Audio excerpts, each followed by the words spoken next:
नमस्कार, वंदे मातरम, जय Hind. Tiwari ji talk show के इस एपिसोड में एक बार फिर से आपका बहुत बहुत स्वागत है। जैसा कि पार्ट 1 में how to open a medical store pharmacy में मैंने बताया था कि एक मेडिकल स्टोर खोलने के लिए आपको कितना एरिया चाहिए, लोकेशन क्या होनी चाहिए, इंफ्रास्ट्रक्चर में क्या क्या लगता है और ड्रग लाइसेंस कैसे बनता है।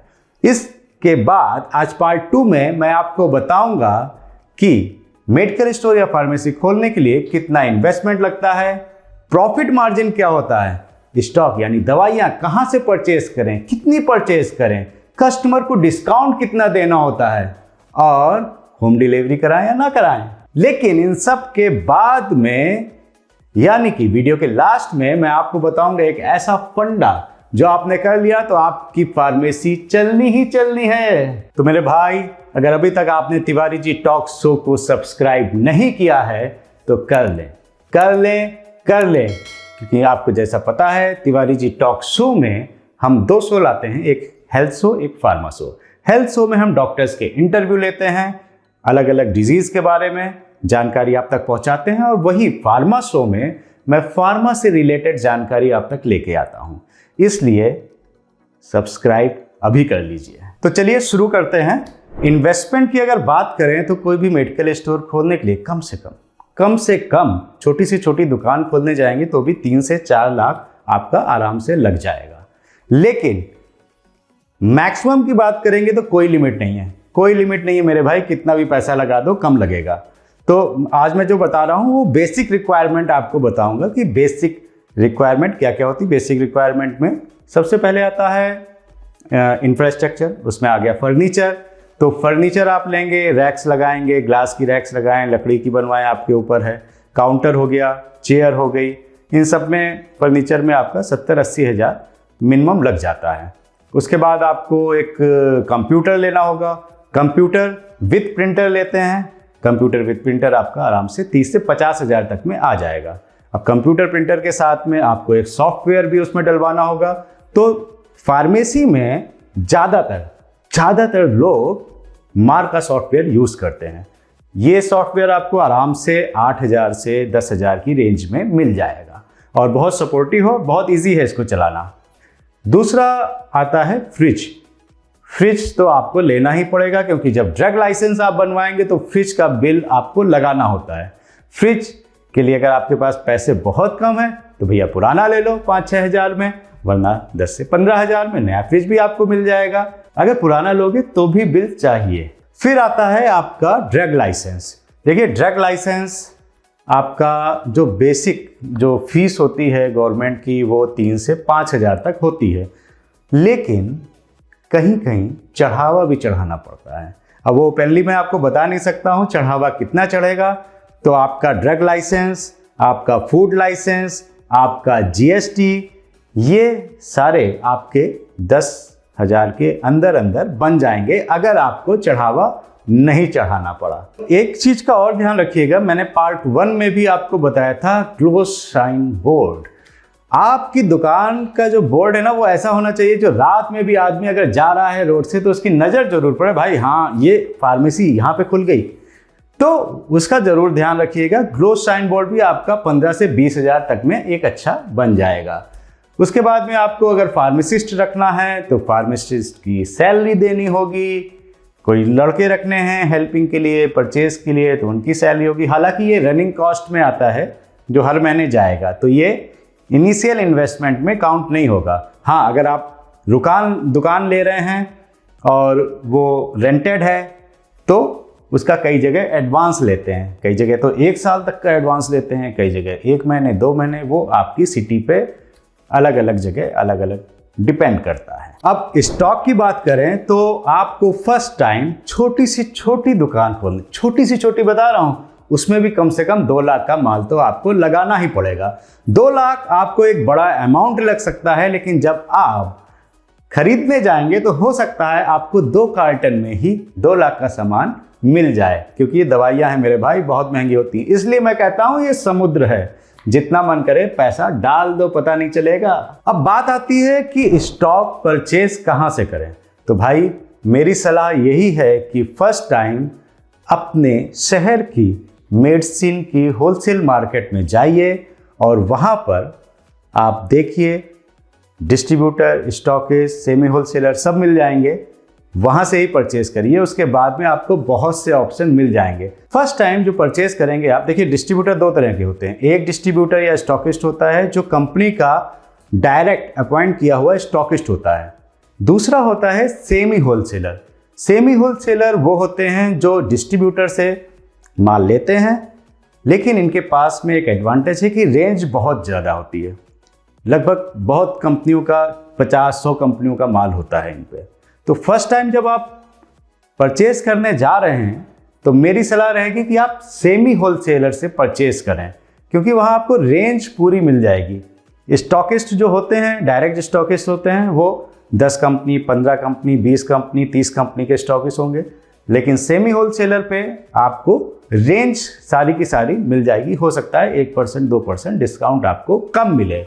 भैया एक काम जरूर कर लेना, जहाँ पे मेडिकल स्टोर खोलने जा रहे हो उस लोकेलिटी का, एरिया का सर्वे अच्छे से कर लेना, क्योंकि उस एरिया में जो दवाइयाँ चलती हैं, कौन कौन से डॉक्टर हैं, किस स्पेशलाइजेशन के हैं, वो आपको सर्वे करके ही पता चलेगा। और अगर आप एक काम कर लेते हैं कि आसपास के किसी मेडिकल स्टोर के लड़के को अगर आप 2-4 हज़ार सैलरी ज़्यादा देके अपने यहाँ अपॉइंट कर लेते हैं तो वो आपको पूरा का पूरा डाटा बता देगा, और वो आपको 2-4 हज़ार ज़्यादा देने के बदले में लाखों का फ़ायदा करवा सकता है। अब बात आती है कि स्टॉक कितना खरीदें। तो भैया एक गुप्त ज्ञान दे रहा हूँ, ये कोई बताएगा नहीं, गुप्त ज्ञान है। पहली बार में जो ज़्यादा चलने वाली दवाइयाँ हैं उनकी 5 स्ट्रिप लेना, और जो कम चलने वाली दवाइयाँ हैं उनकी 2 स्ट्रिप लेना। क्यों भाई? 5 स्ट्रिप आपकी पहले दिन बिकी, दूसरे दिन जाके फिर से लेके आओ, लेकिन वही 5 स्ट्रिप अगर आपकी नहीं बिकी, एक्सपायर हो गई, तो आपका पैसा गया पानी में। गुप्त ज्ञान है ये, याद रख लेना मेरी बात। बहुत से लोग जाते हैं ना पहली बार मेडिकल स्टोर खोलने, भैया माल दे दो, अब दे चाप दिया बीटासूट और आपका बीटाडीन, एसी लॉक, डब्बे के डब्बे एक्सपायर हो रहे हैं, लाखों रुपए डूब जाते हैं, नहीं पता चलता है। ये गुप्त ज्ञान है, ध्यान रख लेना। रेंज ज़्यादा लो, प्रोडक्ट ज़्यादा लो, क्वांटिटी कम लो। तो अब आते हैं प्रॉफिट के ऊपर कि भैया कमाएंगे कितना, प्रॉफिट कितना होगा तिवारी जी, वो तो बताओ।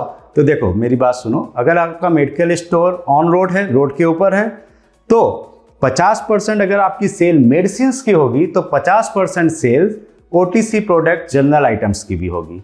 तो 50-50 का रेशियो रहता है सेल्स का। जनरल आइटम्स में आपका बॉम्बीटा हो गया, च्यवनप्राश हो गया, टूथब्रश, शैम्पू, यहाँ तक कि कॉन्डम से लेके डायपर तक आते हैं। इसमें जो मार्जिन निकल के आता है वो 10 से 15% प्रॉफिट मार्जिन निकल के आता है। वहीं पर अगर ब्रांडेड मेडिसिन्स की बात करें तो ब्रांडेड मेडिसिन्स में आपको 18 से 20% तक का प्रॉफिट मार्जिन मिलता है। लेकिन कभी कभी इसमें डील्स आ जाती हैं। डील्स कैसे कि 10 बॉक्स खरीदो 1 बॉक्स फ्री, 10 पे 1, 10 पे 2, ये आपको एक्स्ट्रा फायदा हो जाता है, बशर्ते कि आपका डिस्ट्रीब्यूटर डंडी ना मारे। फिर सर्जिकल आइटम्स पे 40% से 150% तक, इंजेक्टेबल पर 20% से 50% तक, और जेनरिक मेडिसिन्स में तो भैया 50% से लेके 100, 200, 300% तक प्रॉफिट मार्जिन होता है। अब जब मैंने बताया कि ब्रांडेड मेडिसिन्स में आपको केवल 20% का प्रॉफिट मार्जिन होता है, तो मन में आपके सवाल जरूर आया होगा कि आजकल तो 10%, 15% कस्टमर डिस्काउंट मांग लेता है, तो नंगा नहाएगा क्या और बचाएगा क्या? तो बचाएगा यहाँ से, जब पेशेंट आपके पास आएगा ना, भैया 2 दिन से बुखार नहीं उतर रहा है, सर दर्द, कमर दर्द, पेट दर्द, सर्दी, खांसी, जुकाम, बुखार, तो ये जो 2-2 गोली, 4-4 गोली आप काट के दोगे ना, यहाँ से बचेगा। खैर मोटा मोटा ये समझ लीजिए कि 18 से 20% बच जाएगा, इतना प्रॉफिट मार्जिन निकल के आ जाता है। तो अब बात आती है कि कस्टमर को डिस्काउंट कितना दिया जाए। देखिए ये आपके एरिया के कंपटीशन पे डिपेंड करता है। अगर कंपटीशन बहुत ज़्यादा है तो 15% तक डिस्काउंट आपको देना ही पड़ेगा, वरना 10 में भी आप काम चला सकते हैं। लेकिन जो रेगुलर कस्टमर हैं, जैसे डायबिटीज़ के हो गए, अस्थमा के हो गए, हार्ट के हो गए, जो रेगुलर दवाइयाँ खाते हैं, हर महीने परचेज करते हैं, उनको ज़रूर पकड़ लेना, उनको ज़रूर 15% तक डिस्काउंट आप दे देना। अगर वो उधार भी मांगे ना तो उधार भी दे देना, क्योंकि भैया अगर ये कस्टमर बेस आपका बन गया तो ये वो कस्टमर हैं, रेगुलर कस्टमर, जो आपकी दुकान की रनिंग कॉस्ट आराम से निकाल देंगे।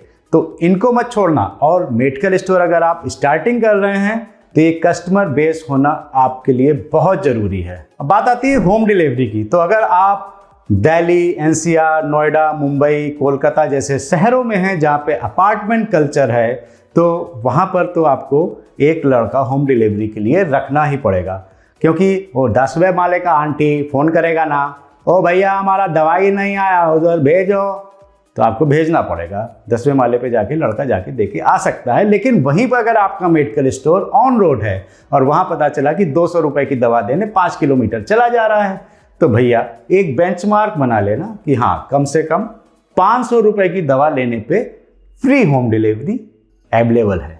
ये आपको बनाना ही पड़ेगा। तो याद है ना, स्टार्टिंग में मैंने कहा था कि लास्ट में एक ऐसा फंडा बताऊंगा जिससे आपका मेडिकल स्टोर या फार्मेसी चलना ही चलना है। तो फंडा क्या है? अगर आप इतना सीरियस हो और बिजनेस करने जा रहे हो तो एक की जगह 2 दुकानें ले लो, ठीक? दूसरी दुकान में एक डॉक्टर का चैम्बर बनवाओ और उसमें किसी डॉक्टर को बैठा लो। डॉक्टर से किराया कुछ नहीं लेना है। डॉक्टर अगर बैठ भी गया ना और 10 पेशेंट भी देख लिए तो आपकी दुकान का पूरा खर्चा वो निकाल के दे देगा। डॉक्टर मिलने में परेशानी हो तो पुराने डॉक्टरों के चक्कर में मत पड़ना। अगर आपके शहर में कोई मेडिकल कॉलेज है तो नए पास आउट होके आ रहे डॉक्टर्स से बात करो। कुछ डॉक्टर होते हैं जो बेचारे अपनी पढ़ाई में ही पूरा इन्वेस्टमेंट कर देते हैं। पास आउट होने के बाद में उनके पास में 10-15 लाख लगा के क्लिनिक खोलने के लिए पैसा नहीं होता है, लोन लेके करते हैं। उनको आप अप्रोच कर सकते हैं। डॉक्टर आपको थोड़ा सा मेहनत करेंगे, मिल जाएगा। लेकिन डॉक्टर अगर आपने बैठा दिया ना, अब तो बहुत से लोग पॉली क्लिनिक बना रहे हैं।